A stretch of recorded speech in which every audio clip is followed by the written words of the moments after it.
اعوذ باللہ من الشیطان الرجیم بسم اللہ الرحمن الرحیم۔ تمام سننے اور دیکھنے والوں کو میری طرف سے السلام علیکم ورحمۃ اللہ وبرکاتہ۔ دعا ہے کہ اللہ تبارک و تعالی ہم سب کو صحت و تندرستی عطا فرمائے، اور جتنے بھی لوگ بیمار ہیں اللہ سب کو شفائے کاملہ عاجلہ عطا فرمائے، اور جتنے لوگ جنگ میں شہید ہو رہے ہیں اللہ تعالیٰ تمام کو جنت الفردوس میں جگہ عطا فرمائے اور ان کو غیبانہ مدد عطا فرمائے۔ تو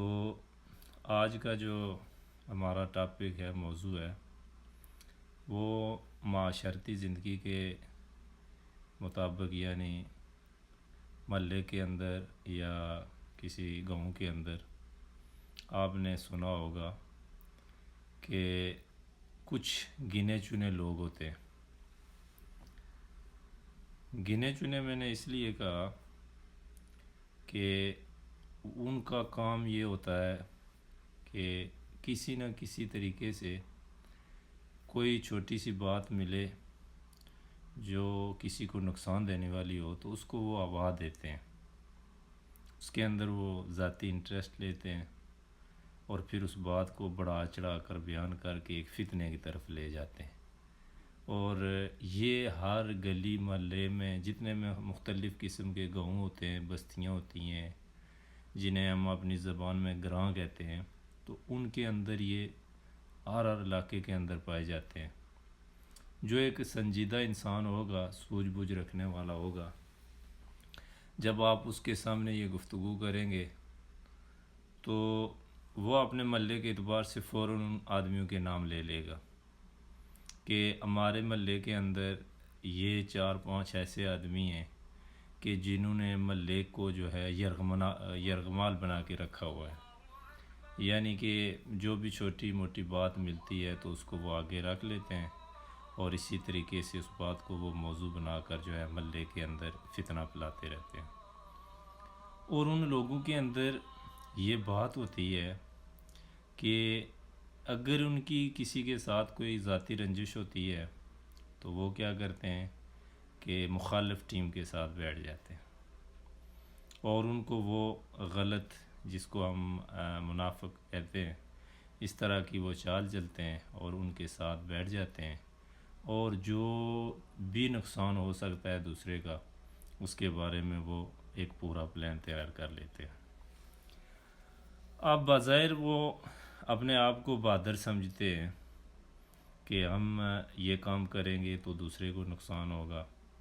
یہ کام کریں گے تو یہ فلاں کو نقصان ہوگا۔ تو اس کے اندر جو ہوتے ہیں لوگ، وہ چاہے عورت کی شکل میں ہو چاہے وہ مرد کی شکل میں ہو،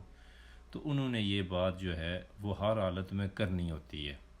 چاہے موسم کیسا ہو، چاہے زمانہ کیسا ہو، لوگ کیسے ہوں، انہوں نے اپنا کردار ادا کرتے ہی رہنا ہے۔ اب یہ جو میں نے تمہید بندی یا گفتگو کی ہے تو فوراً آپ کا ذہن اپنے محلے کی طرف جائے گا کہ ہمارے محلے میں کون کون سے ایسے لوگ ہیں جب کسی کا راستہ بن رہا ہو، سڑک بن رہی ہو، کوئی شادی بیاہ ہو یا اس طرح کا کوئی اچھے کام ہو رہے ہوں، تو انہوں نے اپنی ایک ٹانگ اڑانی ہوتی ہے جس کی وجہ سے وہ جو ہے ایکسپوز ہو جاتے ہیں۔ تو اس طرح کے جو لوگ ہوتے ہیں ان کے بارے میں ہم نے ہسٹری کے اندر دیکھا کہ وہ جب ایکسپوز ہوئے ہیں اور وہ تباہ ہوئے ہیں، اور جب بھی ان کا نام کسی محفل کے اندر لیا جاتا ہے تو لوگ ان کو برے لفظوں سے یاد کرتے ہیں، ان کے نہ باپ کا اچھا نام لیتے ہیں نہ ان کا اچھا نام لیتے ہیں۔ جب بھی بات ہوگی تو فوراً انہوں نے کرنا ہے جی فلاں فلاں فلاں، تو اس طرح انہوں نے بات کرنی ہے اور اس آدمی کو نامزد کرنا ہے۔ بظاہر وہ آدمی اپنے آپ کو یہ سمجھ رہا ہوگا کہ میں بڑا اونچا آدمی ہوں، لوگ محلے میں میری بڑی عزت کرتے ہیں، مجھ سے ڈرتے ہیں، لیکن ان کا جو ڈر ہوگا وہ عزت کی وجہ ہوتا ہے، لوگ عزت کی وجہ سے ایک دوسرے کے ساتھ بولتے نہیں ہیں۔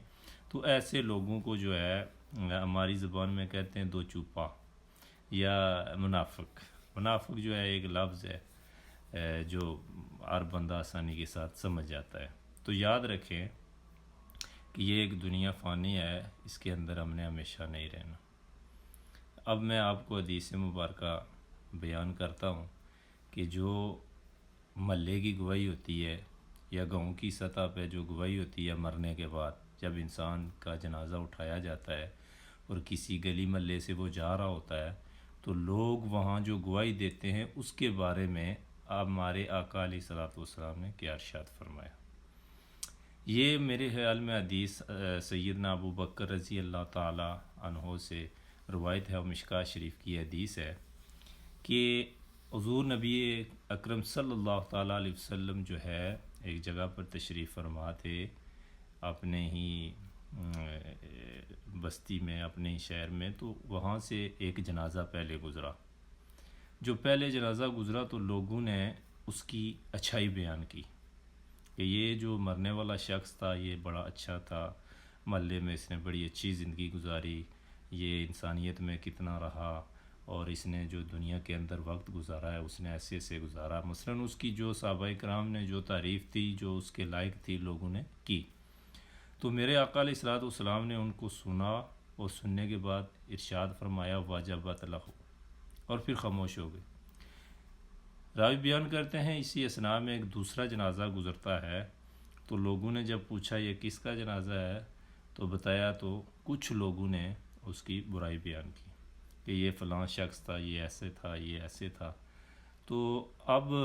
رسول صلی اللہ علیہ وسلم نے جب یہ گفتگو سنی تو آپ نے پھر ارشاد فرمایا واجبت لہو، اور پھر آپ جو ہے خاموش ہوگی۔ اتنے دین میں ریاوی جو ہے عرض کرتے ہیں یا رسول اللہ صلی اللہ علیہ وسلم، ایک شخص کا جنازہ گزرا تو آپ نے ارشاد فرمایا واجبت لہو، جس کی ہم نے اچھائی بیان کی، اور دوسرا گزرا تو آپ نے پھر ارشاد فرمایا واجبت لہو، جس کی لوگوں نے برائی بیان کی۔ تو لفظ آپ نے ایک ہی جیسے بولے، تو یا رسول اللہ اس کے اندر کیا راز ہے، ہمیں بھی بتائیں۔ تو میرے آقا علیہ الصلوۃ والسلام نے ارشاد فرمایا کہ جس بندے کی آپ نے تعریف بیان کی، گواہی دی کہ یہ اچھا ہے، اچھے عمل کرنے والا ہے، تو اللہ تبارک و تعالیٰ نے جنت اس کے لیے واجب فرما دی ہے۔ اور جس شخص کے بارے میں آپ نے یہ ایسے کلمے کہے ہیں، برائی بیان کی، جس کی آپ نے شہادت ٹھیک نہیں دی، تو اس کے لیے اللہ تبارک و تعالیٰ نے جہنم کو واجب کر دیا۔ تو اب یہ حدیث مبارکہ ہے، اس کو ہم سننے کے بعد اس کو امیجن کریں اپنے اوپر کہ جو محلے کے اندر ہم لوگ رہتے ہیں یا گاؤں میں رہتے ہیں، ہماری گواہی وہاں پر کیسی ہونی چاہیے۔ نمازیں ہم لوگ پڑھتے ہیں، درس ہم لوگ دیتے ہیں، بظاہر ہم اچھے کپڑے پہنتے ہیں، کیا ہم کوئی ایسا کام کرتے ہیں جس کی وجہ سے ہمارے بہن بھائی، رشتہ دار یا محلے دار یا ایسے لوگ ہماری گواہی دیں کہ یہ انسان اچھا ہے، یا اس نے ہمیں تنگ نہیں کرتا؟ تو اس طرح کی جو ہے ہمیں ضرور اپنے گلبان کے اندر جھانکنی چاہیے کہ ہم نے ایک نہ ایک دن دنیا فانی کے اندر سے جانا ہے، تو ہمیں جو ہے اس طرح کے کام نہیں کرنے چاہیے، بلا وجہ کسی کو گالی نہیں دینی چاہیے، بلا وجہ کسی کا راستہ نہیں روکنا چاہیے، بلا وجہ کسی کو تنگ نہیں کرنا چاہیے۔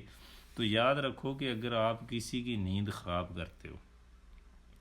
تو کس طرح آپ سوچ سکتے ہیں کہ آپ جو ہے سکون کی نیند سوئیں گے؟ آپ کسی کی نیند خراب کر دیتے ہیں، کسی کے اوپر جادو کر دیتے ہیں، کسی کو تنگ کر دیتے ہیں، کسی کے اوپر کوئی مقدمے چلا دیتے ہیں، کسی کو مارتے ہیں یا کچھ بھی کرتے ہیں، تو یاد رکھیں اگر آپ کسی کی نیند خراب کرتے ہیں تو آپ سکون کی نیند کبھی نہیں سو سکتے۔ اگر آپ خود سکون کی نیند سونا چاہتے ہیں تو اس کے لیے ضروری ہے کہ آپ جو ہے دوسرے کو بھی سکون دیں۔ ہمارے اندر یہ بات پائی جاتی ہے کہ ہم کسی کی نیند یا کسی کا سکون برباد کرنے کے لیے ہم تن گوش جو ہے وہ کوشش کرتے رہتے ہیں۔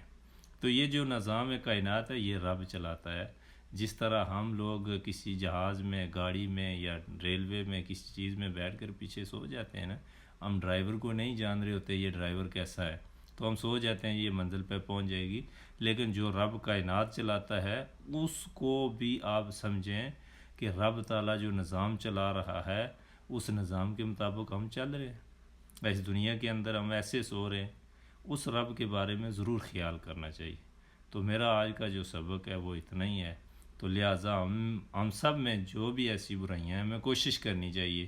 کہ ہمیں ان برائیوں سے نکل جانا چاہیے جتنا جلدی ہو سکے، کیونکہ یہ رب تعالیٰ کو پسند نہیں ہے اور یہ ہماری گواہی کو کبھی اچھا کرنے والی نہیں ہے۔ اگر کوئی گواہی ہماری اچھی ہوگی تو وہ ہم جہاں رہتے ہیں، سوتے اٹھتے بیٹھتے ہیں، وہاں ہمارا اچھا ہونا ضروری ہے۔